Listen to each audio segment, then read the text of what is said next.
imbestigasyon. Kaya ang ating pagtitipong ito ay isang mapayapang panawagan na marinig, madama ng mga nasa kapangyarihan ang tinig ng sambayanan. Ipakita ang totoo, ilantad ang katiwalian, tuntunin at pangalanan ang mga sangkot, lalo na ang utak ng katiwalian. Hindi dapat itago sa taong bayan ang mga katiwalian at mga magnanakaw, kundi dapat ilantad upang mapanagot at huwag nang pamarisan. Kaya sa isasagawang investigasyon tungkol sa napakalaking nakawan sa kaban ng bayan, ang ating panawagan simple, ang ating panawagan madali pong maunawaan. Maging tapat, maging lantad, huwag ikubli ang mga guilty sa kumot ng kasinungalingan at pagtatakipan.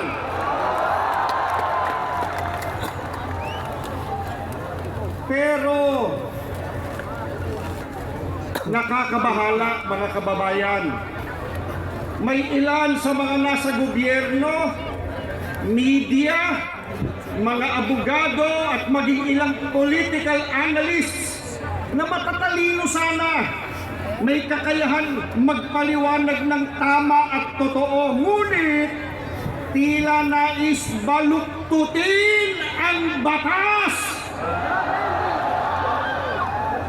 upang pagtakpan ng mga sangkot sa korupsyon. Hindi po ba ito ang tuwirang kabaligtaran ng transparency na hinihingi ng taong bayan? Lalo pong nakakabahala na kung sino pa yung tumitistigo para matunton yung mastermind ng korupsyon, sila pa ang iniimbestigahan, sila pa nais kasuhan. Mga kababayan, saan po kayo nakakita na yung tumutulong sa investigasyon para mapalitaw ang punot dulo ng katakot-takot na nakawan sa gobyerno ang siya pang sinisiraan?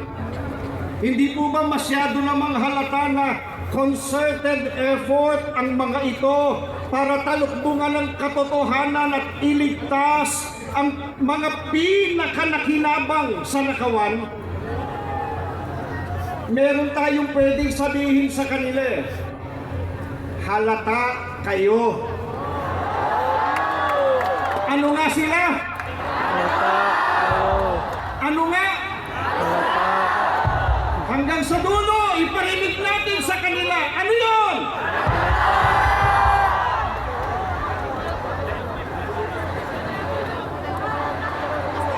Halata kayo.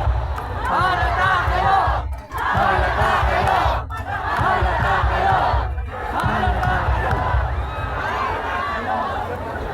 Kapag ang mga dapat sanang tagapagtanggol ng katotohanan ay siya pang nagkukubli nito, saan pupulutin ang ating bayan? Mga kababayan, payag po ba kayo na itago sa atin ang investigasyon at pakawalan ng mga tunay na mastermind ng korupsyon? Payag ba kayo?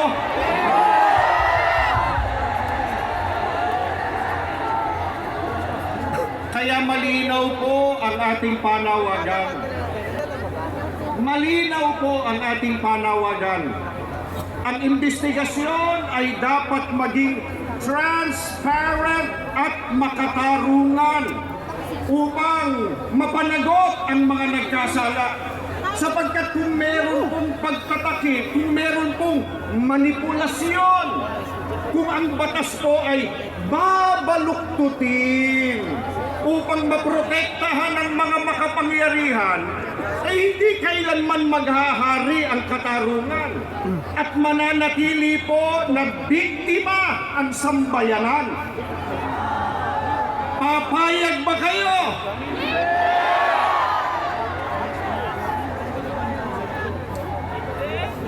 Isipin po ninyo, isipin po nating lahat. Papaano natin paniniwalaan ang mga konklusyon at resulta ng investigasyon kung sila-sila lang ang nagtatanungan?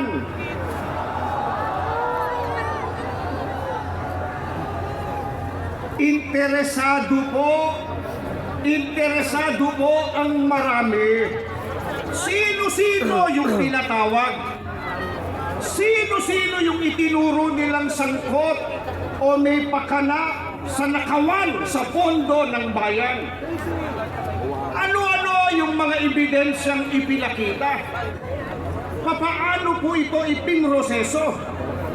Ano yung mga hakbang na ginawa ng komisyon? Karapatan po ng mga mamamayan ang malaman ang mga iyan sapagkat buwis nila mula sa kanilang dugo at pawis ang walang konsyensiyang ninakaw ng mga kawatan.